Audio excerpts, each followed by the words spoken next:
Aemeath's kit information has finally been revealed, and after going through everything that her kit has to offer, she seems to have a lot of potential as a broken DPS and a flexible one in terms of team building, at least on paper, because there are some issues with her kit that I'm not really happy about. But as always, I'm not here to complain about her kit information, but rather break it down in a more digestible format to help you understand how she works and analyze it to find solutions to problems that she has, so that you'll know what to expect after her official release. Let's begin with her skill and normal attacks because you can chain combos with them. Pressing her normal skill will allow her to switch between the human form and the mech form. You can see here that after switching to the mech form, she continuously spammed basic attacks, so that will be the basic attack animations for the mech form. But when she starts attacking in this form, you can press skill to deal damage and simultaneously transform back into Aemeath. You can do the same thing the other way around by chaining basic attacks with skill to change from the human form into the mech form and deal damage simultaneously. These combos will be very important to help her regenerate Forte stacks called synchronization rate. Her third and fourth basic attacks can apply tune rupture shifting, just like Linnea, or fusion burst, depending on the resonance mode that you selected on her skill screen, but we'll get into those very shortly. Let's take a look at her liberation. Casting her liberation allows her to enter a special state that'll buff the damage from her Forte circuit and grant her a new type of Forte stack called resonance rate, and she can have a maximum of 4 resonance rate. Since the liberation buffs the damage from her Forte, let's see what her Forte circuit actually do. When she has at least half of her synchronization rate full from performing basic attacks or chaining combos with basic attacks and skill, her fourth basic attack in either the Aemeath mode or the mech mode will unlock an enhanced skill that performs these Forte circuit animations, dealing liberation damage. So Aemeath is a liberation damage dealer.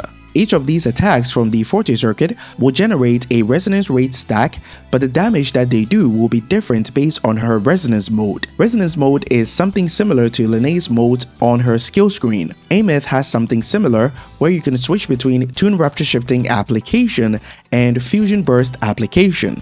Let's take each one and break it down further. In the Tune Rupture mode, the enhanced skill from the Forte circuit will deal 10 instances of damage instead of 5, considered as Tune Rupture damage after casting her liberation. But if the enemy had something called Rupture's Trail on them, the damage multiplier of each Tune Rupture damage increases by 4% based on the number of Rupture's Trail on the enemy, which is where the first issue with their kit design comes in. You can gain 10 Rupture's Trail stacks when a teammate does Tune Rupture damage after casting a Tune Break skill. So if you run Monnier, Linnea, and Aemeath, triggering a Tune Break skill will apply 30 Rupture's Trail on the enemy because Aemeath can do Tune Rupture damage after a Tune Break skill. That means each additional Tune Rupture damage from the enhanced skill or the Forte skill increases by 120%, which is absolutely crazy. However, not having Linnea and Monnier significantly reduces the damage multiplier of the Tune Rupture damage because of the reduced number of Rupture's Trail stacks you can have on an enemy after a Tune Break skill. And it's important that you get this buff because Tune Rupture damage does not really care about the stats that you have on your characters like crit and attack. It only increases by increasing the damage multiplier, increasing Tune Break boost, which Linnea is the only character that can provide, defense ignore, and attribute resistance shred. But the potential issues does not stop there. If you don't have Monnier, it will be very difficult to cast a Tune Break skill early because of her 50% off tune build-up rate. Ideally, you should cast the Tune Break skill while on the sub-DPS like Linnea or Chun-Li. But if you don't have Monnier, you'll have to continue the rotation with Aemeath after an intro skill until the enemy's off-tune level is full before you can cast Tune Break with her on the field, wasting a lot of damage in the process because the initial enhanced skill cast from the Forte will not be buffed. Enemies that can lock their off-tune level, like Mech Abomination and Lumpy Lumen can also prevent you from casting Tune Break skill to get the Rapturous Trail stacks that buffs the Forte Circuit. This passive that she has also makes things worse because you'll need Monnier and Lene to get the 60% crit damage and the 25% damage amplification for her final ultimate. So it's clear that Aemeath is by far one of the most expensive characters to play in terms of team building to get the highest damage output.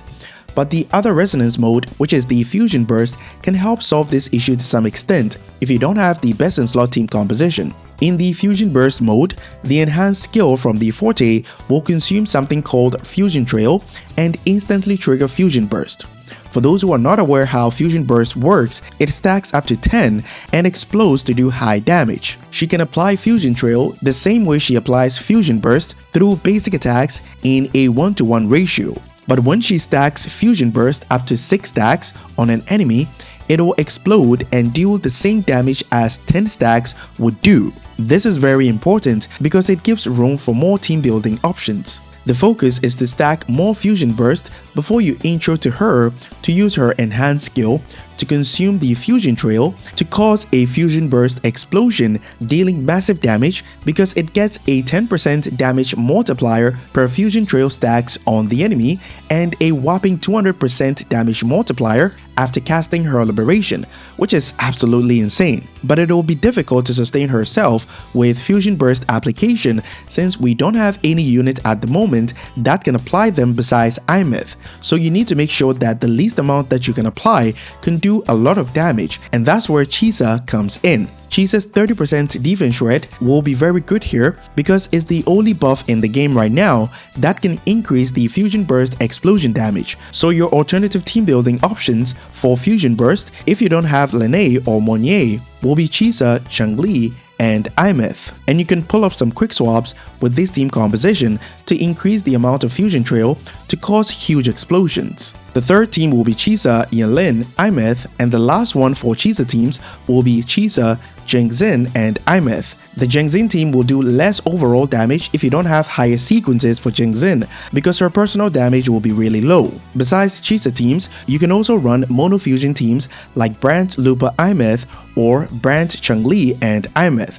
The team that comes out on top in terms of clear times will be provided in Aemeath's dedicated guide video, so be sure to look forward to it. The last thing we need to cover is the special liberation that summons the huge Exo Strider. You need 4 stacks of her resonance rate to make this happen, and casting the ultimate after an intro will give you 2 stacks, so you only have to cast the enhanced skill or the Forte skill twice to get the remaining resonance rate. Then heavy attack and press skill or her ultimate to send the enemy to the afterlife. She also has an outro skill that amplifies all your teammates' damage based on the resonance mode that she's in. In the Tune Rupture mode, everyone gets 10% all-type damage amplification for 20 seconds, but teammates that can inflict Tune Rupture shifting will get 20% instead. In the Fusion Burst mode, everyone gets 10% all-type damage amplification for 20 seconds, but teammates that can inflict Fusion Burst, which is no one at the moment, will get 20% all-type damage amplification instead. 10% all-type damage amplification for non-best in slot teams like the mono fusion teams can actually help with better clear times since hybrid units like Brand, Changli, and Lupa can do some really decent damage alongside Aemeath. And that's pretty much everything you need to know about her kit information. To be honest, I'm not quite happy with the direction that the game is heading because a DPS needing 2 premium units to do the highest damage sets a bad precedent for upcoming units in the subsequent versions. But it won't be an issue if the damage difference between the alternative team comps and the best in slot team is not that high and can beat endgame content with decent clear times. Her weapon pull value video should appear somewhere on your screen right now, but if not, I'm still working on it, so check the channel in a few hours. Our Discord link will be in the pinned comment if you're having any issues with the game, help with your build, or just want a place to chill or hang out. I'll catch you guys in the next one. Bye bye.